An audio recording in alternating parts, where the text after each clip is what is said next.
हिंदी दिवस के उपलक्ष्य में आयोजित इस फेसबुक लाइव कार्यक्रम के लिए मैं कैलोरेक्स ग्रुप के सभी सदस्यों और पदाधिकारियों को हार्दिक बधाई देता हूं और मुझे इस फेसबुक लाइव में बोलने के लिए मौका देने के लिए मैं धन्यवाद ज्ञापित करना चाहता हूं। वास्तव में हिंदी का मुद्दा हमारे स्वाभिमान और अस्मिता से जुड़ा हुआ मुद्दा है। हमें हिंदी को उस रूप में देखने की ज़रूरत है क्योंकि अभी तक हमारी कोई राष्ट्रभाषा नहीं है और हम सांस्कृतिक रूप से तो जुड़े रहे, किंतु अंग्रेज़ों ने तथा उसके बाद अंग्रेजियत वाले लोगों, नेताओं एवं अफसरों ने हमें एक नहीं होने दिया। वोट की राजनीति भाषा नीति पर भी हावी रही और अभी भी है। वास्तव में अफसरों को अंग्रेजी अधिक सूट करती है क्योंकि अंग्रेजी को साधारण लोग नहीं समझ पाते, इसलिए यह कुचक्र चलता रहता है कि अंग्रेजी शासन की भाषा बनी रहे। यद्यपि वर्तमान नेतृत्व हिंदी को बढ़ावा दे रहा है और इस परिणति से नई शिक्षा नीति आई है और जिसमें कि मातृभाषा को महत्व दिया गया है। इस वर्ष हिंदी दिवस पर सोशल मीडिया पर काफ़ी कुछ अधिक जागरूकता दिखाई दी क्योंकि हमें इस बात का ध्यान रखना है कि हिंदी का संबंध केवल सेलिब्रेट करने से नहीं है बल्कि इसका उपयोग करने से है। हमने सोशल मीडिया पर यह अभिमान देखा कि हम कम से कम अपना हस्ताक्षर हिंदी में अवश्य करें। मैं भी ये गलती करता हूँ कि बैंक में मेरा हस्ताक्षर अभी भी अंग्रेजी में है।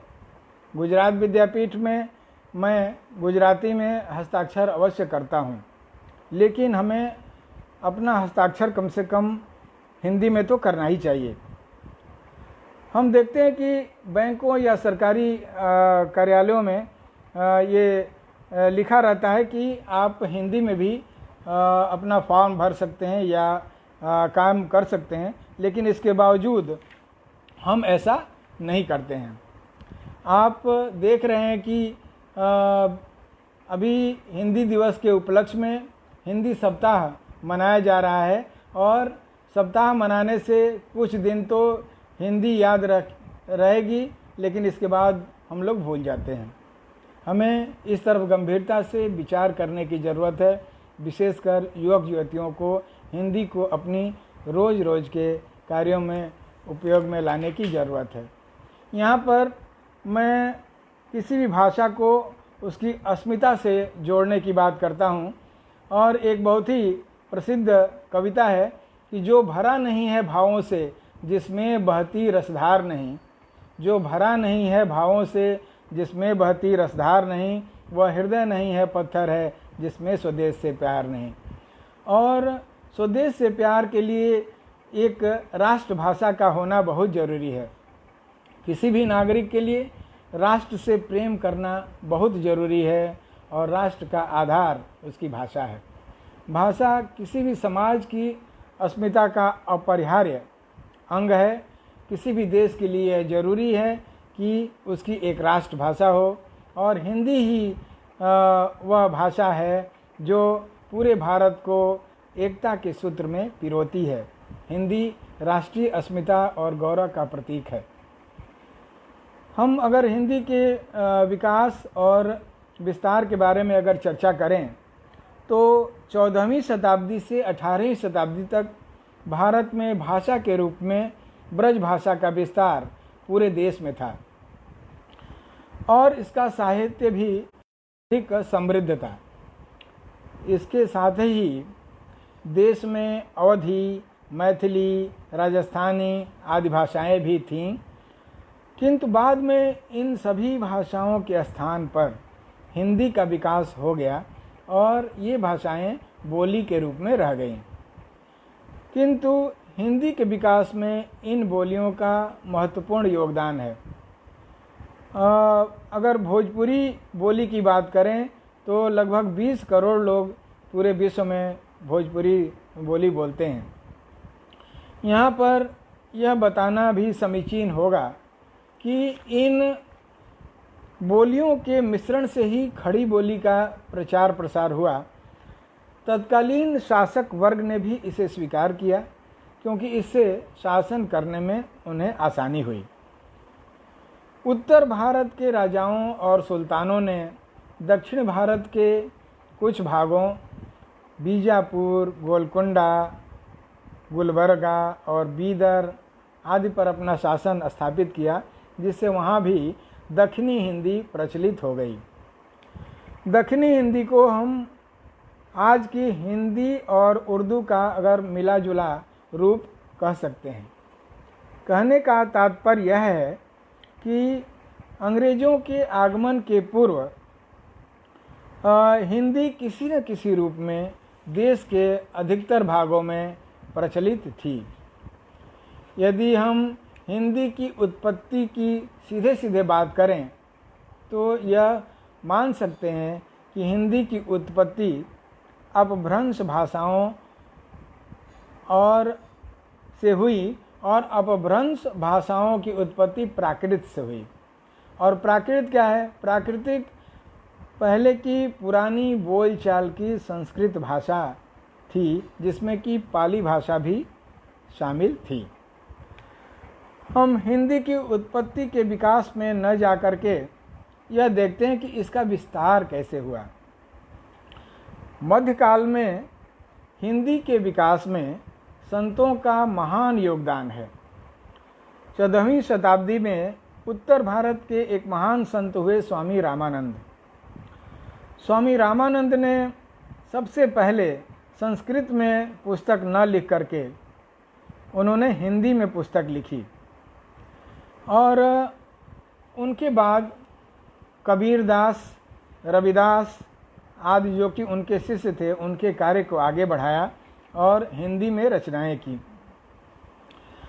गोस्वामी तुलसीदास की अगर बात करें तो रामानंद संप्रदाय के संत थे, और वे गुरु परंपरा में 5वीं पीढ़ी के संत थे।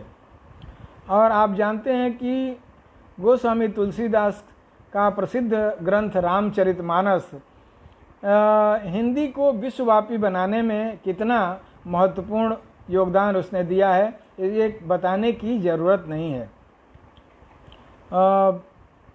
हिंदी के अगर हम प्रारंभिक लेखकों, साहित्यकारों और पत्रकारों की बात करें तो उन्होंने हिंदी को गौरव दिलाने में अपनी महत्वपूर्ण भूमिका निभाई। अगर हम पत्रकारिता की बात करें तो हिंदी का पहला समाचार पत्र उदंत मार्तंड पंडित जुगल किशोर शुक्ल ने कलकत्ता से 30 मई 1826 को प्रकाशित किया। पंडित जुगल किशोर शुक्ल कानपुर के रहने वाले थे, और वो कलकत्ता गए थे क्योंकि कलकत्ता उस समय समाचार पत्र का एक सबसे बड़ा केंद्र था। तो उन्होंने क्यों इस समाचार पत्र को प्रकाशित किया, इसके पीछे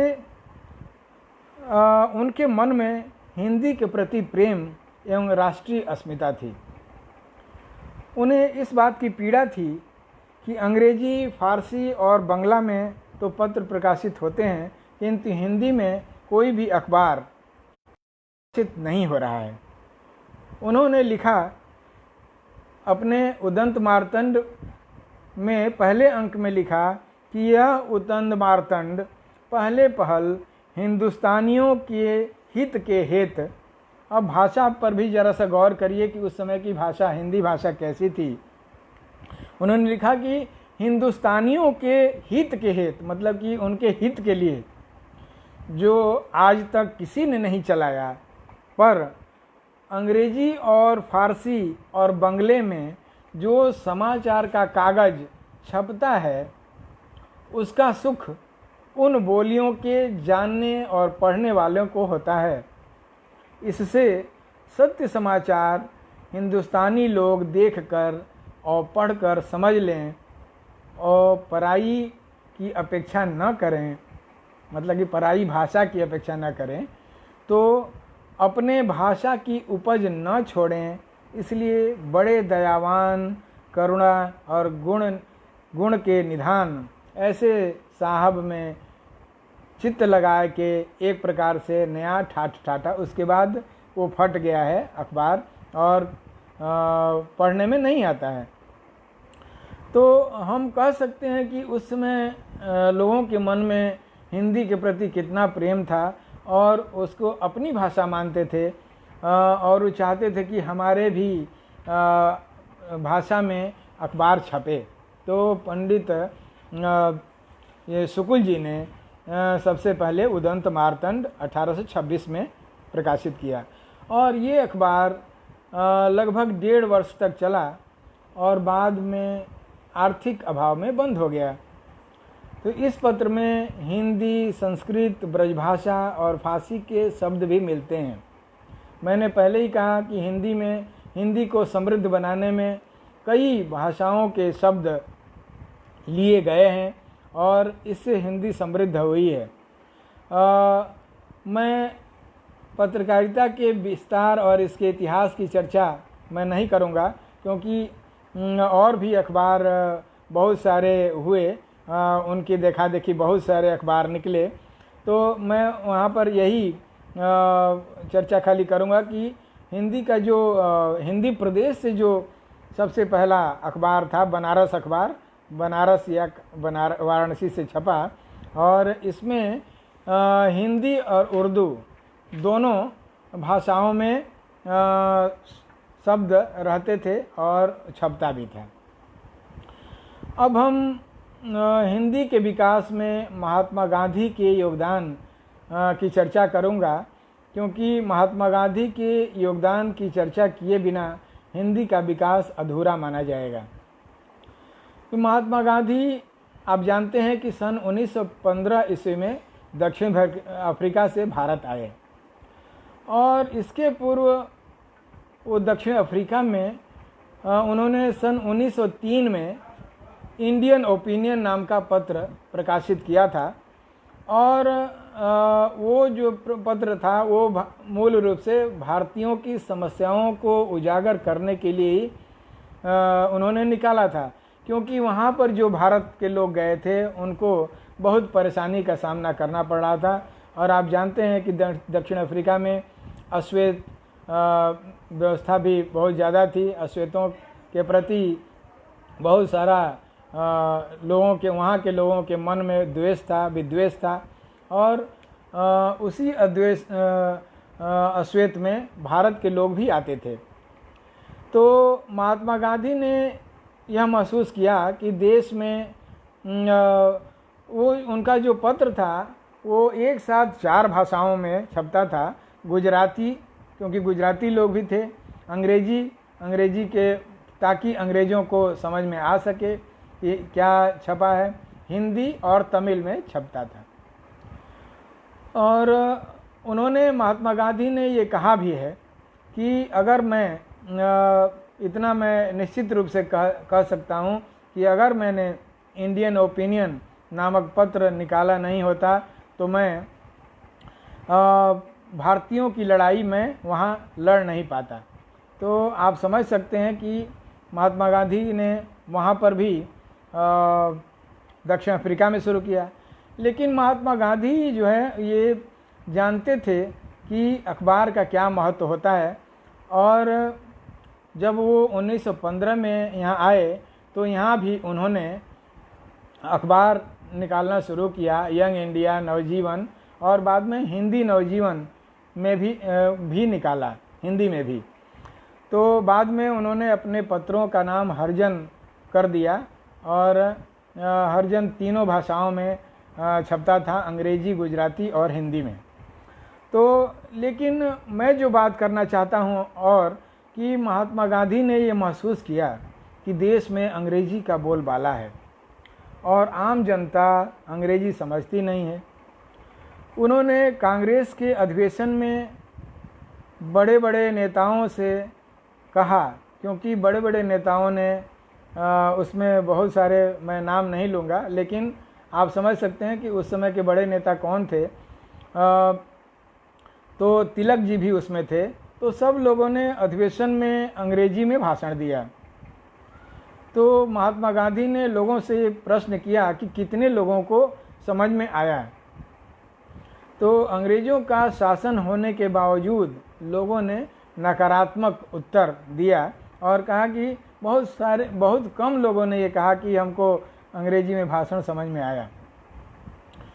तो महात्मा गांधी ने ये कहा कि हमको जो हिंदुस्तानी भाषा है, मतलब कि जो हिंदी और उर्दू मिश्रित जो बोली है और भाषा है, उसमें हमको भाषण देना चाहिए और उसी के द्वारा हमको लोगों से संपर्क करना चाहिए।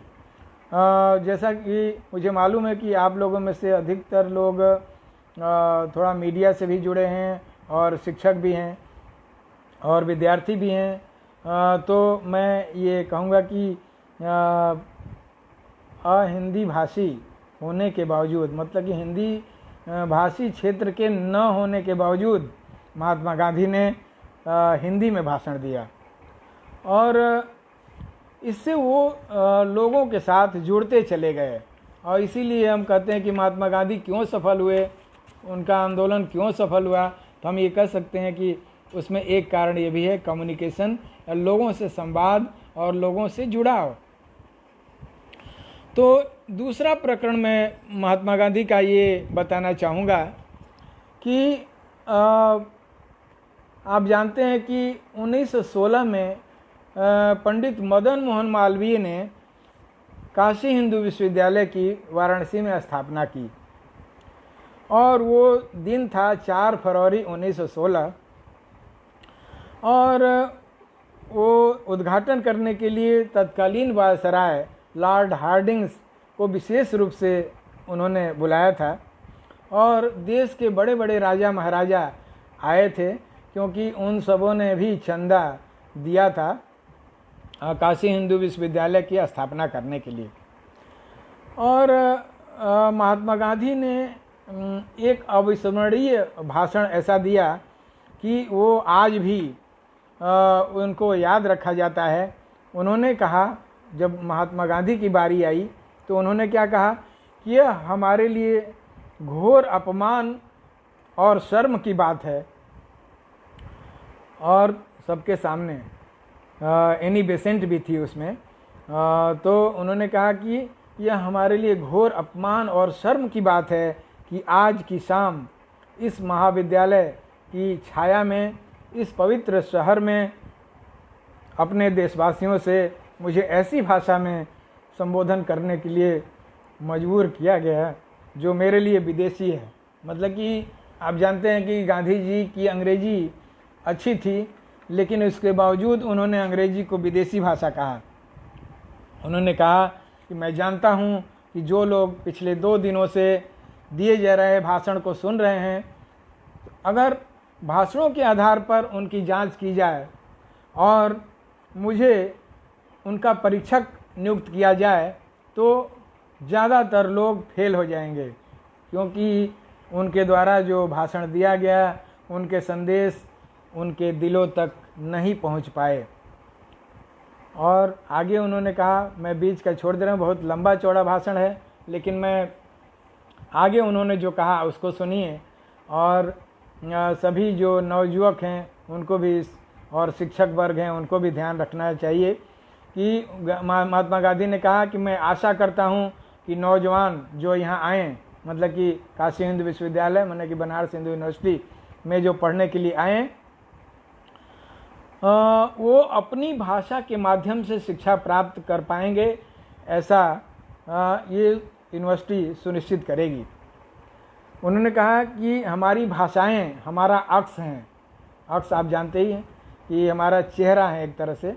और यदि आप कहते हैं कि हमारी भाषाएं सर्वोत्तम विचार व्यक्त करने में सक्षम नहीं हैं, तो मान लीजिए कि जितना जल्दी हमारे अस्तित्व का सफाया हो जाए उतना ही अच्छा है। आप जानते हैं कि अंग्रेजी में पढ़ाई के लिए दलील यही दी जाती है कि ये हिंदी में या अपनी मातृभाषा में उच्च शिक्षा देना संभव नहीं है, जबकि आप जानते हैं कि यही भारतवर्ष है जो तक्षशिला और नालंदा जैसे विश्वविद्यालय थे, जहाँ पर कि विश्व के कोने कोने से लोग, विश्व के अनेक देशों के लोग यहाँ पढ़ने के लिए आते थे और भारत विश्व गुरु माना जाता था। लेकिन आज हम कह रहे हैं कि हम अपनी मातृभाषा में उच्च शिक्षा नहीं दे सकते। तो महात्मा गांधी मातृभाषा में शिक्षा के हिमायती थे और इसीलिए उन्होंने 18 अक्टूबर 1920 को गुजरात विद्यापीठ की स्थापना की और उसके बाद उसको देख करके देश में 3 और विद्यापीठ स्थापित हुए अलग अलग शहरों में। एक था वाराणसी में, एक पटना में और एक नागपुर में। तो इस प्रकार से 4 विद्यापीठ स्थापित हुए। और एक और महात्मा गांधी की प्रेरणा से 1936 में नागपुर में राष्ट्रभाषा प्रचार समिति की नींव पड़ी। उन्होंने हिंदी को बढ़ावा देने के लिए, आप सोचिए कि 1936 में राष्ट्रभाषा प्रचार समिति बनाई और हिंदी प्रचार का कार्य शुरू हुआ।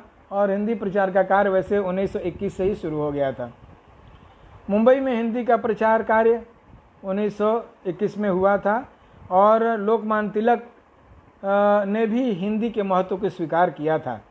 उन्होंने मराठा तो उनका अंग्रेजी का अखबार था, लेकिन उन्होंने हिंदी में केसरी समाचार पत्र का प्रकाशन शुरू किया। वो अंग्रेजी का ही हिंदी संस्करण था। तो इस प्रकार से 1918 में मद्रास, आप ध्यान दीजिए, आज का चेन्नई, जहाँ पर कि हिंदी का विरोध हो रहा है, वहाँ पर 1918 में मद्रास में हिंदी प्रचार सभा की स्थापना हुई थी। श्रीमती एनी बेसेंट ने हिंदी शिक्षण के प्रथम वर्ष के पाठ्यक्रम का उद्घाटन किया था। 1937 में 125 स्कूलों में हिंदी की पढ़ाई अनिवार्य की गई थी। अब जानते हैं उसको आज विश्वविद्यालय का दर्जा मिला हुआ है और अभी भी चल रहा है। तमिलनाडु में हिंदी का जितना प्रचार प्रसार हुआ वैसा किसी भी अन्य प्रांत में नहीं हुआ।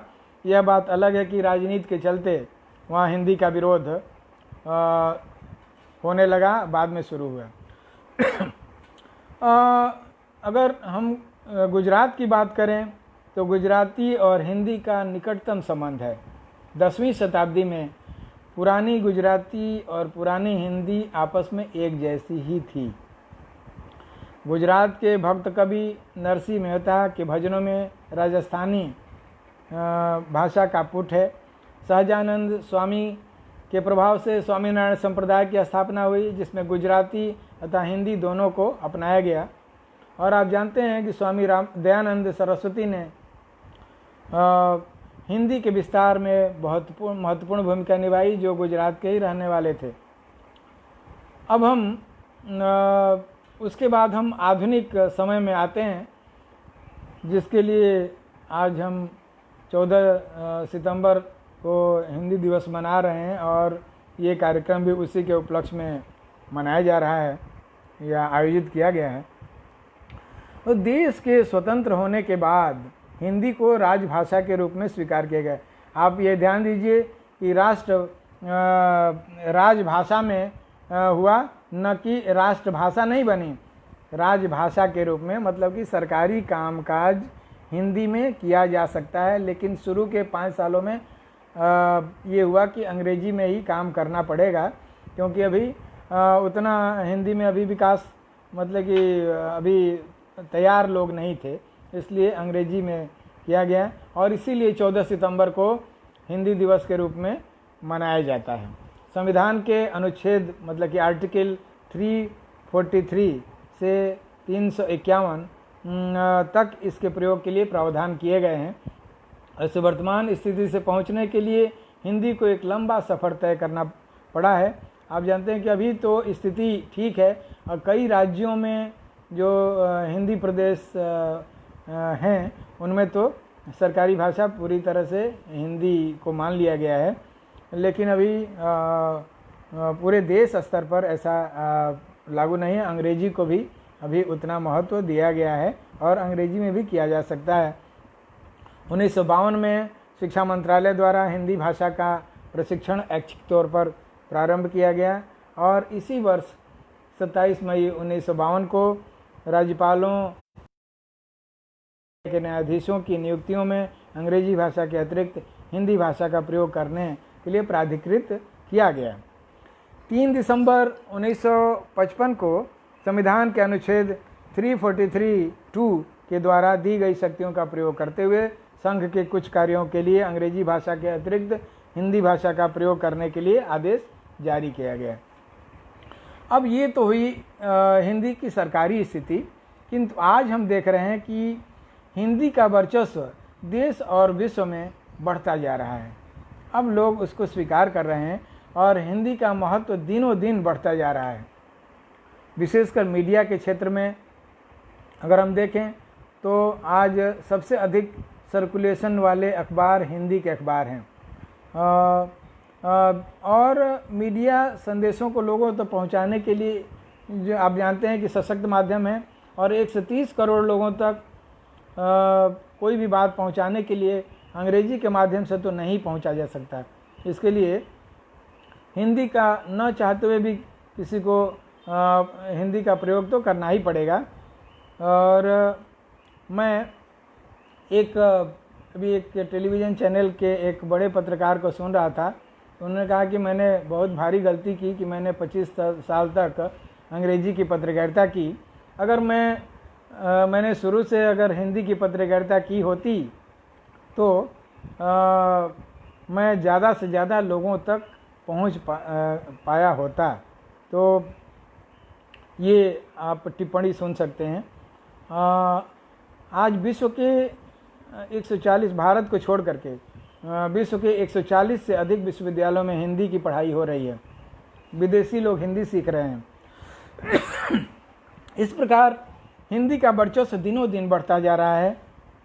वास्तव में अंग्रेजी मानसिकता वाले लोगों के कारण हिंदी का विकास रुका हुआ था और रुका हुआ है, लेकिन धीरे धीरे अब हिंदी के समर्थक राजनेता और अफसर भी हो रहे हैं, इसलिए थोड़ा हिंदी का प्रचार प्रसार बढ़ रहा है।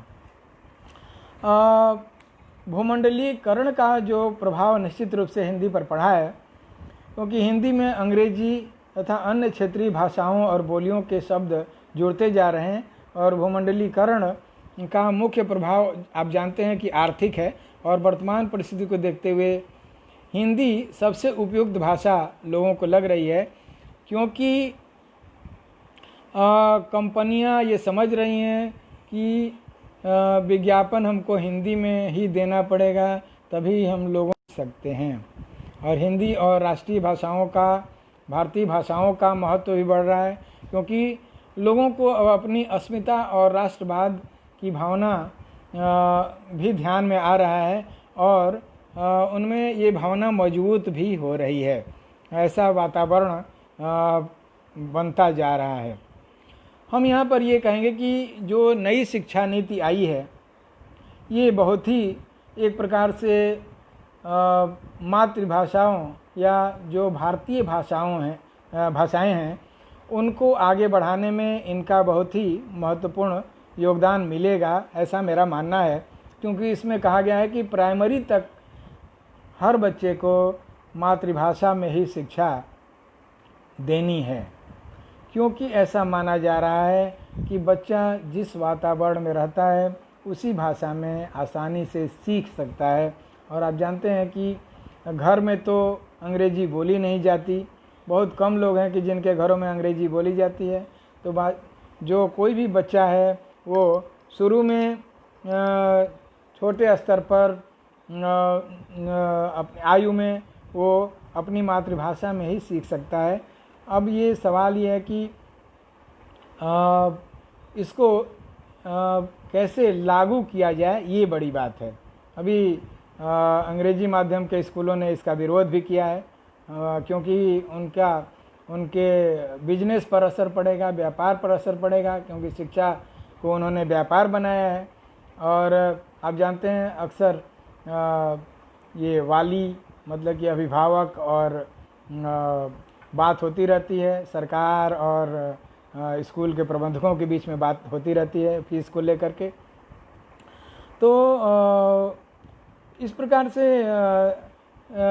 इसमें त्रिभाषा फार्मूला की बात की गई है, मतलब कि एक राजभाषा या राष्ट्रभाषा जो भी कहिए हिंदी को पढ़ाई जाए आगे भी, और अंग्रेजी पढ़ाई जाए, और तीसरी उसकी मातृभाषा पढ़ाई जाए।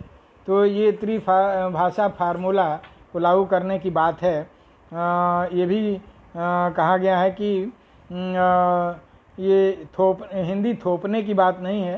हालांकि जब ये बात हुई तो तमिलनाडु ही एक ऐसा राज्य था जिसने कहा कि हम हिंदी को नहीं अपना सकते। बाकी दक्षिण भारत के सभी राज्यों ने इसमें ये की थी।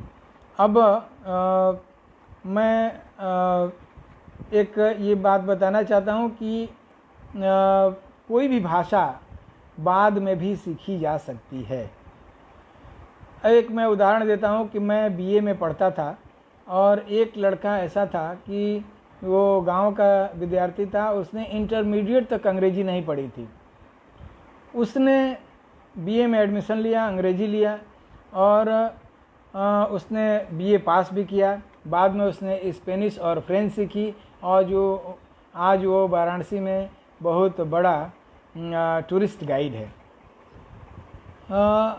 अगर कोई भी जाके देख सकता है, वाराणसी में रिक्शा चलाने वाले, नौका चलाने वाले, पंडे बहुत अंग्रेजी में बात करके टूरिस्टों का गाइड भी करते हैं और कमाई भी करते हैं। तो ऐसा संभव है। तो नई शिक्षा नीति बहुत ही अच्छी नीति है, और 65 साल बाद ऐसी नई शिक्षा नीति, इतनी अच्छी शिक्षा नीति आई है, और इसको हमको स्वीकार करना चाहिए।